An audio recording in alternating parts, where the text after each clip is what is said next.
2 घंटे अपने यूटिलाइज करो, प्लानिंग करके जाओ। अब इंग्लिश की मैं प्लानिंग भी तुम्हें सिखा देता हूँ कि तुमने प्लानिंग कैसे करनी है, बिकॉज वो बहुत जरूरी है। ये चीज ध्यान से देख लेना।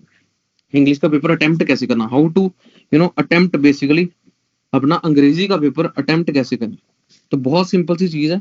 आजकल एक आते हैं कांस्टेंट टॉपिक्स, जो कि फेमिलियर टॉपिक्स हैं तुम्हारे, ठीक है। एक आते हैं तुम्हारे वेरिएबल्स, जो कि ऐसे हैं जो फेमिलियर नहीं है, जो कि वेरिएबल टॉपिक है, कहीं से भी कुछ भी उठ के आ सकता है।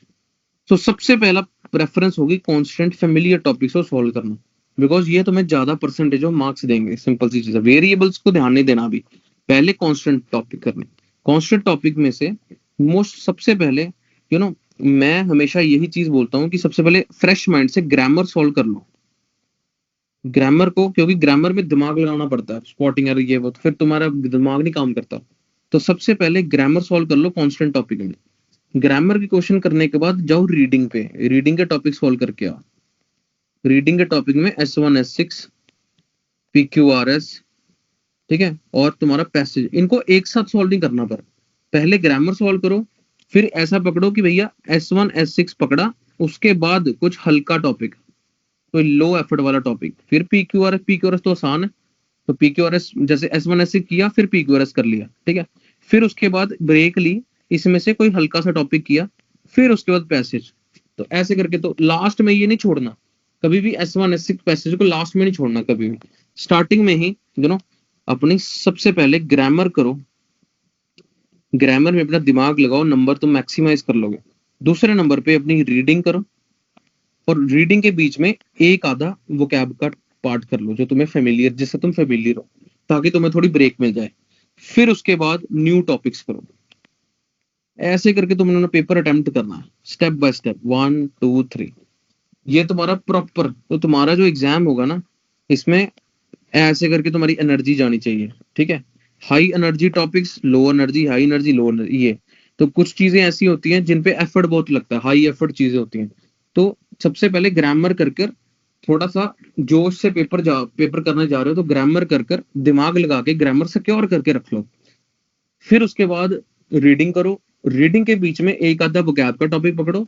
तो मैं तुम्हें हमेशा यही बोलूंगा, डिसऑर्गेनाइज्ड वे में पेपर कर, always do paper in a disorganized or unorganized, whatever you want to call it। Unorganised way में पेपर करने का फायदा क्या होता है कि प्रोडक्टिविटी बढ़ जाती है, क्योंकि तुम ऑर्गेनाइज्ड वे में चीजें करोगे ना, तो तुम्हारी प्रोडक्टिविटी धीरे धीरे कम हो जाएगी। जैसे तुम 1 से लेके 120 तक क्वेश्चन करोगे, तो तुम थक जाओगे, प्रोडक्टिविटी कम हो जाएगी। पेपर हमेशा शफल करके करा करो। इस शफल करो पेपर को। जैसे फॉर एग्जांपल अभी मैंने एक्सरसाइज ए करी है, 1 एक्सरसाइज करी है, 10 क्वेश्चन करे, अब मेरा मन भर गया, मैं सीधा लास्ट पे चला गया। तो ऑब्वियसली, तो या तो तुम ऐसे पेपर करो अनऑर्गेनाइज वे में, करते रहो करते रहो करते रहो, 1 से लेके, तो ऑर्गेनाइज्ड वे में कभी एग्जाम नहीं करना, मजा भी नहीं आएगा, प्रोडक्टिविटी भी नहीं आएगी। या तो ऐसा करो, या तो तुम क्या करो भैया, पहले ग्रामर कर लो अच्छे से, तो ग्रामर के टॉपिक्स पे जाओ, इसको सिक्योर करो अपना। फिर उसके बाद तुम चले जाओ रीडिंग के। अब रीडिंग में जब बोरियत महसूस होती है, तब तुम वो कैब पकड़ लो बीच बीच में, तो बीच बीच में तुम तड़का मारते रहो वो कैब का। तो ग्रामर खत्म करने के बाद अनऑर्गेनाइज वे में एग्जाम कर, तो 2 घंटे हैं, इंग्लिश तुम्हारी आराम से हो जाएगी। टारगेट ये रखो कि पहले 30 मिनट में ग्रामर अच्छे से सॉल्व कर लेनी है। फिर उसके बाद तुम्हारे पास 45 50 मिनट्स हैं, जिसमें तुमने रीडिंग करनी है, इसमें S1 S6 और पैसेज आ गए, और लास्ट के 40 मिनट में तुमने न्यू टॉपिक्स करने हैं।